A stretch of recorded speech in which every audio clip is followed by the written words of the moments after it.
बिस्मिल्लाहिर्रहमानिर्रहीम, अस्सलाम वालेकुम, हेलो एवरीवन। उम्मीद करता हूँ आप सब खैरियत से होंगे। आज जो हमारा टॉपिक है that is from semantics, pragmatics and discourse studies.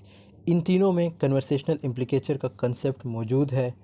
और कन्वर्सेशनल इम्प्लिकेचर है क्या, इसके हमारे पास कौन कौन से टाइप्स है, और ये जो है इफ़ेक्टिव कम्युनिकेशन के लिए क्यों ज़रूरी है। सो ये सारी चीज़ें आज हम इस वीडियो में कवर करेंगे। टाइम वेस्ट के बगैर let's get started. Introduction. Conversational इम्प्लिकेचर is a crucial aspect of effective communication. कहते हैं ये इफ़ेक्टिव कम्युनिकेशन के लिए बहुत ज़रूरी है। It refers to the influences that are made by the listener और reader beyond the literal meaning of the words use by the speaker और राइटर। अब ये क्यों ज़रूरी है? देखो, जो राइटर होता है या जो स्पीकर होता है उसके लिए भी ये ज़रूरी है कि जो चीज़ उसके जो लिसनर होते हैं वो पूछे तो वो उतना ही रिस्पॉन्स करे जितना उसको रिस्पॉन्स करना चाहिए। मतलब ना ज़्यादा और ना ही कम। अच्छा, इसकी प्रॉपर डेफिनेशन हम नेक्स्ट स्लाइड में डिस्कस करेंगे, आपको ईज़िली समझ आएगी। Now what is conversational इम्प्लिकेचर?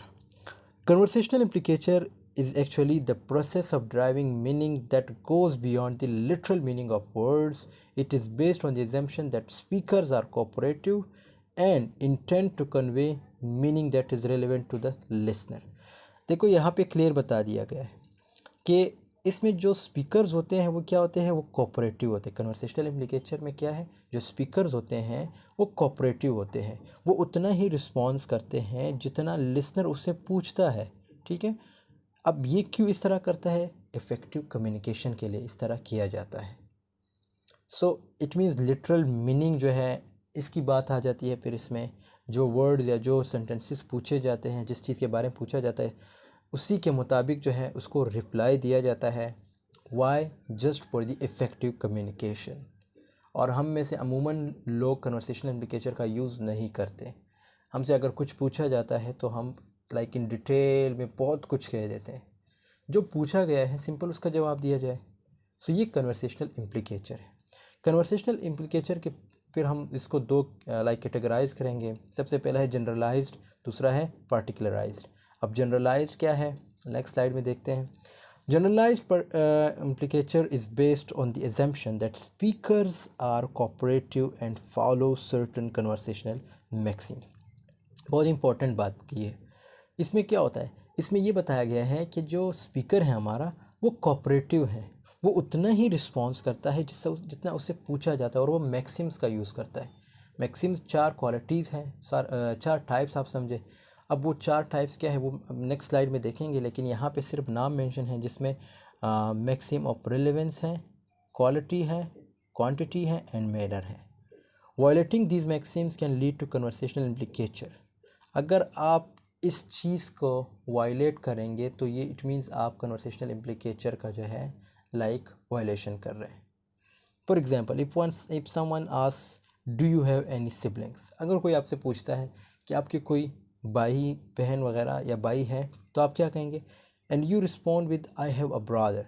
The इम्प्लिकेचर is that you don't have any sisters.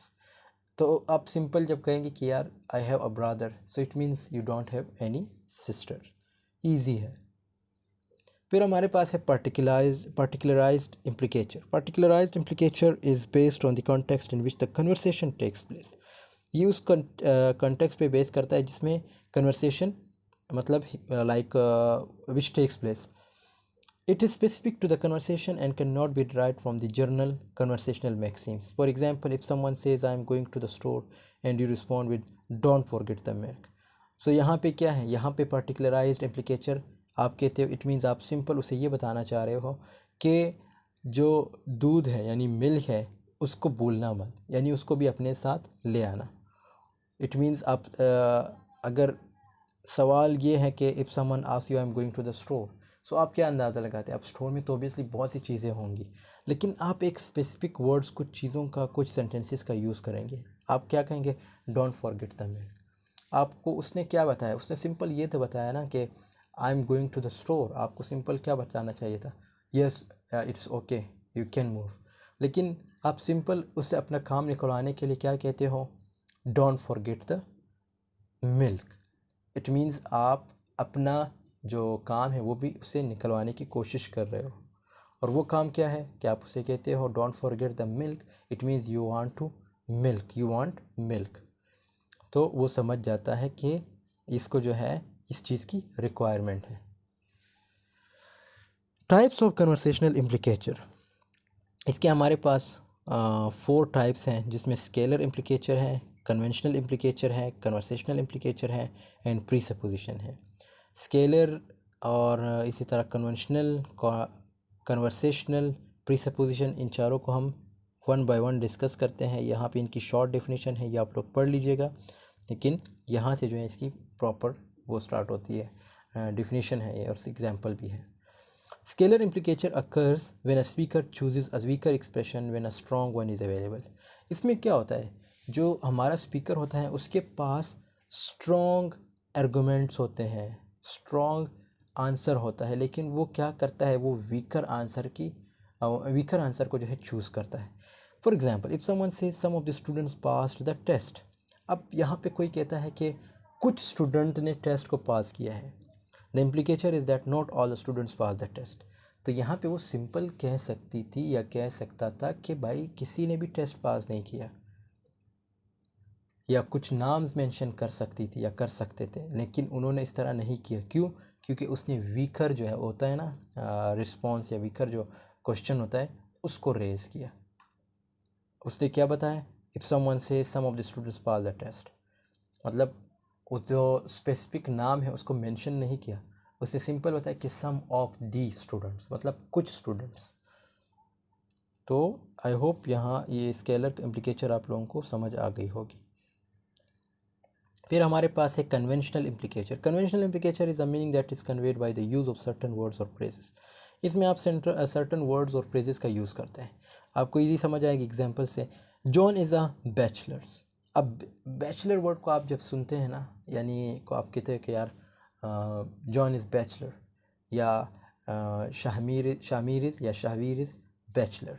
सो आप क्या कहेंगे, the इम्प्लिकेचर is that John is unmarried. It means John जो है वो, या जो शाहवीर है, शामिर है, कोई भी नाम हो आप लिख सकते हैं। तो it means you are talking about that he is unmarried और she is unmarried. Got it? यहाँ पे देखो इन्होंने सिंपल बताया है कि आप सिंपल सर्टन वर्ड्स का यूज़ करते हैं या फ्रेजेस का यूज़ करते हैं। फिर आता है conversational इम्प्लिकेचर। Conversational इम्प्लिकेचर is based on the conversational Maxim's. For Maxim's 4 Maxim's होते हैं, ये कोऑपरेटिव प्रिंसिपल में भी हम डिस्कस करेंगे। For example, if someone says I am so glad it's running, कोई कहता है कि भाई बारिश हो रही है और मुझे खुशी हो रही है, तो इसका सिंपल क्या मतलब है, that they are happy because they can stay inside and relax. इसका मतलब क्या है कि वो खुश है और वो अंदर रहना चाहता है या चाहती है। Presupposition. Presupposition is a meaning that is assumed to be true before the conversation even begins. Presupposition क्या है?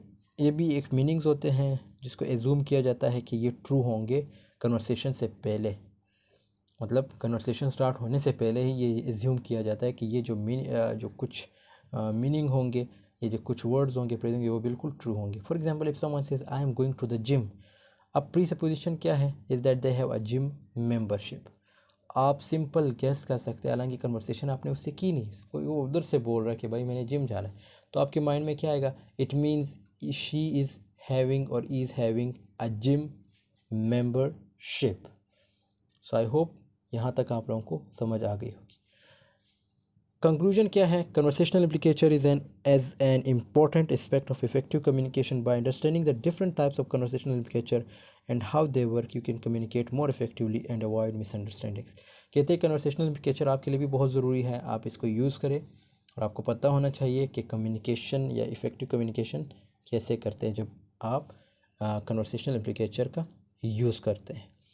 Remember to consider the context of the conversation and the conversational maxims when trying to derive the implicature.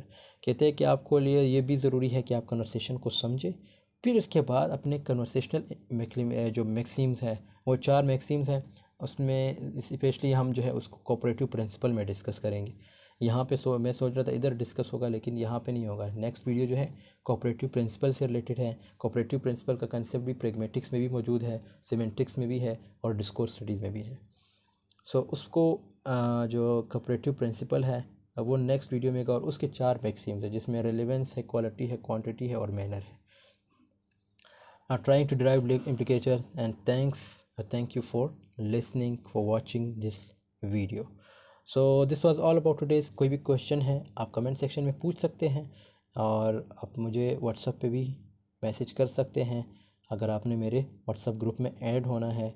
और ये by the same name मेरा Instagram page भी है, आप उधर भी मुझसे रब्ता कर सकते हैं, आपको इंशाल्लाह रिस्पांस मिल जाएगा। और कोई भी क्वेश्चन है प्लीज़ कमेंट सेक्शन में ज़रूर पूछ लीजिएगा, कोई भी कन्फ्यूजन हो। मिलते हैं नेक्स्ट वीडियो में, तब तक के लिए अल्लाह हाफिज़, टेक केयर ऑफ़ योरसेल्फ।